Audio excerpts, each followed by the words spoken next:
The 20th anniversary Open Days were held at the Homan-Tin campus on 21st and 22nd March. Professor John Leung hit the gong to declare the official opening of the Open Days at the opening ceremony.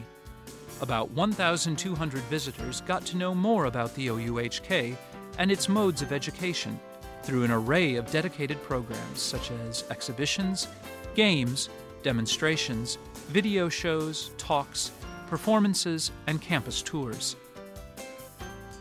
The university invited many world-renowned scholars and guest speakers to give public lectures and seminars. Through these activities, the OUHK was able to strengthen its communication with members of the public and enhance the culture of academic exchange at the OUHK. At the public lecture, Calculated Bets, Computer Gambling and Mathematical Modeling to Win, organized by the School of Science and Technology, Professor Stephen Scienna from the State University of New York at Stony Brook introduced a system that has been developed using computer simulations and mathematical modeling techniques to predict the outcome of highlight matches and to bet on them successfully. Mathematical modeling is a very powerful technique that a lot of people don't understand very well. And I think this is a way we might be able to explain better how mathematical models really work and build. The School of Education and Languages invited psychiatrist Dr. Chung Fan Kwong to give a talk on parent education entitled Positive Parenting, offering tips on how to establish good relationships by developing the habit of sharing personal emotions between parents and children. Dr. Chung used real-life examples to illustrate the importance of humor in family relationships, how reward and positive reinforcement are useful for effective parenting, and how parents can manage their emotions and help children to think positively. 譬如個小朋友上網每日4個鐘啦咁，通常我哋會點同細路仔講啊？我好唔中意你每日上網4、5個鐘，咁樣會影響你嘅功課，係咪啊？嗰度其實就有價值判斷、有情緒個表達咯，係咪啊？可以點做呢？就客觀描述。阿仔啊，我留意咗你呢排上網啲時間都多咗喎，每日成4、5個鐘頭喎。What distinguishes a quality mathematics teacher from others? The School of Education and Languages invited Professor Siu Man Keung, honorary professor of the Mathematics Department of the University of Hong Kong, to give a talk to answer the question. Professor Siu used vivid school classroom examples to illustrate how to be a good mathematics teacher.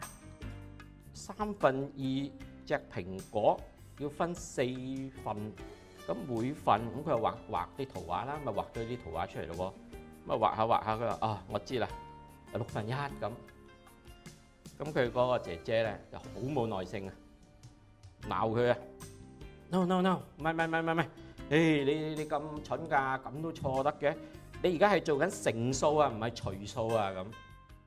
The School of Science and Technology invited Professor Paul Yu of the University of California, San Diego, to give a talk on wafer bonding, a set of semiconductor techniques that can be used for the production of devices such as cell phones, Wi-Fi tools, and optical communication systems, which have become smaller, faster, and increasingly high-powered. 3 generic types of bonding used in heterogeneous integration, namely direct bonding, insulator bonding, and metal bonding, were described together with their advantages and limitations. This work was done before silicon RFIC became a fashion. I would say that these days they're also competing, say that forget about compound semiconductors, all right, just work with silicon. Right? So we thought maybe we would not need this technology. Turns out it's not true. Turns out that this one could be, instead of gallium arsenide, it could be silicon germanium. And these days could be gallium nitride. A forum titled Hong Kong in the Global Financial Crisis, Human Resources Implications for the Financial Industry was jointly organized by the Li Shaoqi School of Business and Administration and the Advisory Committee of Human Resources Development in the Financial Services Sector, or the FinMen Committee. The forum was a good chance for students to gain valuable advice from industry leaders and eminent scholars.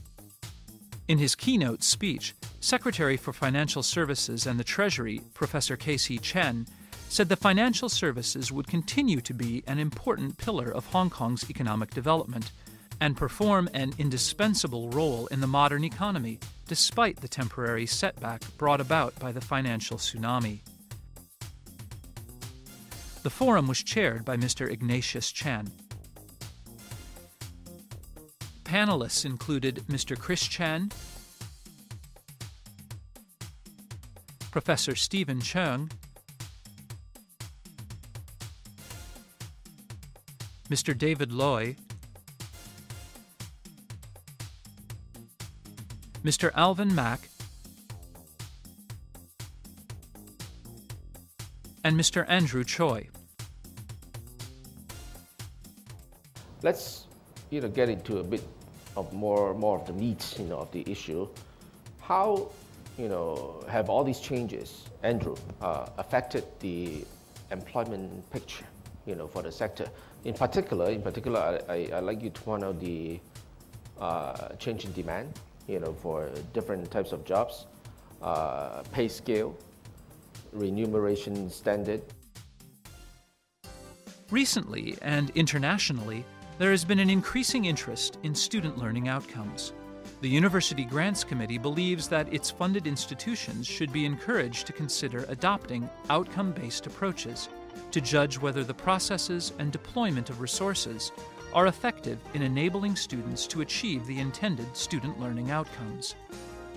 The School of Education and Languages invited 3 academics in a talk to discuss the concept of outcome-based learning and how it can be applied in various programs. We formulated a model for ourselves, which we think that there are 4 essential elements in an outcome-based approach to student learning. So our challenge is how to bring all the 8 programs together to form a faculty, and then have a faculty set of desired learning outcomes. The theme of the 20th anniversary Alumni Homecoming Day was Revisiting 20 Years of Collective Memories. Alumni enjoyed a fabulous afternoon and revisited the good old days together with staff, families, and friends. Many participants dressed in blue or green to match the colors of the university's logo, creating another precious memory for all. In addition, there was wine tasting and the sale of university souvenirs and books.